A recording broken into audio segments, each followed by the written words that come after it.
From the dawn of time, man has fumbled the bag. To fumble is to be human. We're all destined for a few fumbles, and all we can do is try not to crash and burn as we descend. But I guarantee y'all ain't fumble the bag like me. There was this girl I had a crush on. We end up having a tickle fight one day, and I end up on top of her.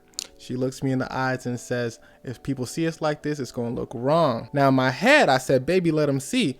But out loud, I said, bro, as soon as she said that, I don't know what happened. It's like I was smited. I was so nervous, I couldn't say a word.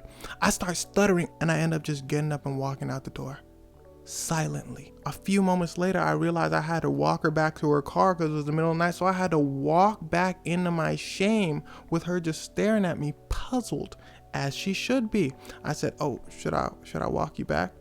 She nodded and we had the most silent walk to her car. I hit up my friend and I told him about it. He's the only person I told about it. He said, boy, you went out bad, which is fair. I went out bad. But I told myself this was not gonna happen anymore. I had to level up quickly. I could not, that was rock bottom. And I could only work my way up. A few months go by. My boy who I told hits me up and he says, yo man, hey, where the girls at? Where the girls at? You know, that type of friend. I'm like, you know what? I got you. Cause at that point I leveled up a little bit. You feel what I'm saying? So I hit up this girl and I'm like, yo man, a friend of mine, you know, he has a place nearby, you trying to go? And she like, yeah, cool, let's do it. If I'm being honest with you, I didn't think she'd be that down, but it's college. So she comes over to my car and she grabs onto my leg. I was trying to set her up for my boy. So I didn't do anything. I'm a loyal friend like that. So I just pretended she wasn't doing anything. And we're driving over to my friend's house and she's flirting, but I'm paying it no mind. You feel me? Solid friend. I park over, we get to my friend's crib. I texted my boy, we was there. And red flag number one, he doesn't respond. So I call him and he doesn't pick up, but I know where bro lives. So we go over to his crib. I knock on the door. Mans opens the door like he Uzi or something. He's standing there with his legs knuckled, back hunched. He starts stuttering.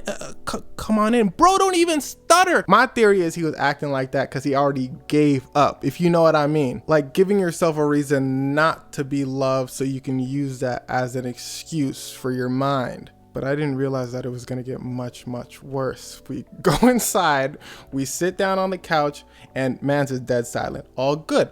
I'm a good homie, like I'm telling you, so I'm trying to ingratiate him into the conversation. Me and homegirl are talking. Every time I would bring up his name, he would say one-word answers. Mans gets up, sprints to the kitchen, and starts pretending to cook. How do I know he was pretending? Because he came back with absolutely nothing, and he was there for like 30 minutes. Now, I don't know how the conversation turned to this, but I start telling her that he doesn't know how to unhook a bra. She goes, oh, it's easy, let me show you.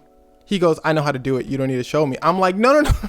He don't know how to do it with one hand. That's the thing. He don't know how to do it with one hand. Look, can he practice? She's like, yeah, he could definitely practice. I think she was feeling my boy.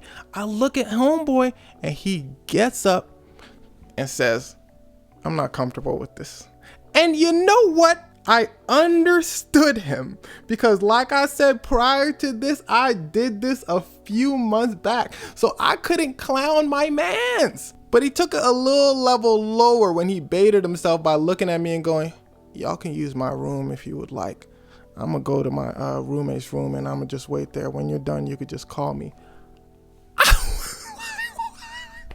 He leaves and goes to his room. She shrugs to me and says, all right, let's go to his room. But at that point I was dating somebody, so I didn't do anything. But it turns out the person I was dating cheated on me at that time, so I could have done something. Regardless, hey man, you know, it's what it is. All that to say, I learned a lesson that day. Some days you fumble the bag and some days you're on top of the world with game. Regardless, it's all good because maybe the person you fumbled just wasn't meant for you. Just do the best that you can at that moment. Nervousness may strike out of nowhere, but act before you even have the chance to be nervous, or you are going to be led down a downward spiral that will be very hard to recover from. And if you've ever fumbled the bag, no biggie, we all have. You'll get the next one.